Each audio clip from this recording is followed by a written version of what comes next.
मैं वो रात कभी नहीं भूल सकता। जिस पिज़्ज़ा शॉप में मैं काम करता हूँ वहाँ पे मेरी शिफ्ट ख़त्म हो चुकी थी। मैं रेडी हो रहा था घर जाने को, तभी वो फ़ोन बजा। उस रात काउंटर पे मैं ही अकेला काम कर रहा था, तो मैंने ही फ़ोन रिसीव किया। लेकिन कोई बात ही नहीं कर रहा था, इसीलिए मैंने फ़ोन रख दिया। कुछ 1 मिनट बाद फिर से वो फ़ोन रिंग हुआ। मैंने फ़ोन रिसीव किया, तभी भी साइलेंस ही था। मैं फ़ोन फिर से रखने ही वाला था, तब मैंने एक कोल्ड और वीक साउंड सुनी फ़ोन से। वो आवाज़ किसी ओल्डर वुमन की थी।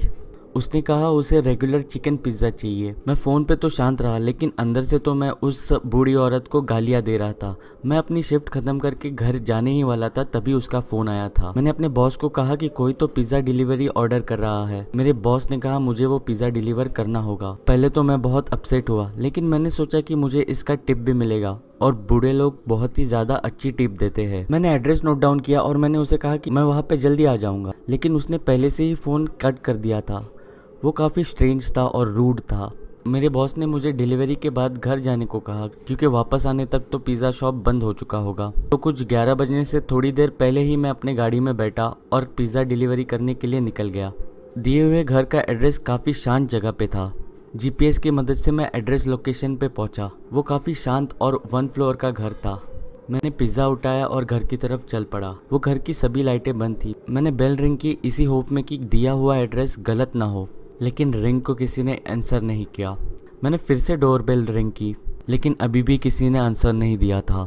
मैं अभी वहाँ से निकलने ही वाला था, तभी मैंने अपना सर राइट साइड में घुमाया और मैंने देखा कि वहाँ पे खिड़की पे कोई खड़ा है। मैं पहले तो काफ़ी डर गया, फिर पीछे हुआ, फिर उसके बाद मैं इवेंचुअली उस खिड़की के पास गया उस इंसान को देखने। वो एक बूढ़ी औरत थी, मिड 70s में। वो एक ब्लैंक एक्सप्रेशन के साथ मेरी तरफ स्टेयर कर रही थी। विंडोज़ के थ्रू मैंने चिल्लाया कि उसका पिज़्ज़ा मेरे पास है, लेकिन उसने कुछ रिस्पॉन्ड ही नहीं किया। इसलिए मैंने और भी चिल्ला के कहा। तभी उसकी फेस पे एक बड़ी सी स्माइल आई। वो स्माइल कोई जेन्युइन स्माइल नहीं थी, वो काफ़ी क्रीपी और डरावनी स्माइल थी। मुझे आज भी उसकी स्माइल और वो एक्सप्रेशंस याद है। मैंने डिसाइड किया कि मुझे वहाँ से निकल जाना चाहिए, तो मैं वहाँ से निकल गया और अपने कार में जाके बैठा। पिज़्ज़ा को मैंने पैसेंजर सीट पे रखा। मुझे लगा कि मुझे ये सब अपने बॉस को इन्फॉर्म करना चाहिए। मैंने मेरे बॉस को टेक्स्ट किया और मैंने कार चालू कर दी। बस एक बार मैंने राइट साइड में अपनी नज़र डाली। मैंने देखा कि वो औरत पैसेंजर सीट के विंडो में मुझे अभी भी देख रही है, वही सेम स्माइल और एक्सप्रेशन के साथ मुझे स्टेयर किए जा रही है। ये देखते ही मैंने वहाँ से अपनी कार बड़ी तेज़ी से भगाई और मैंने पीछे मुड़ के भी नहीं देखा। इसके बाद मेरे बॉस ने मुझे कभी लेट नाइट डिलीवरी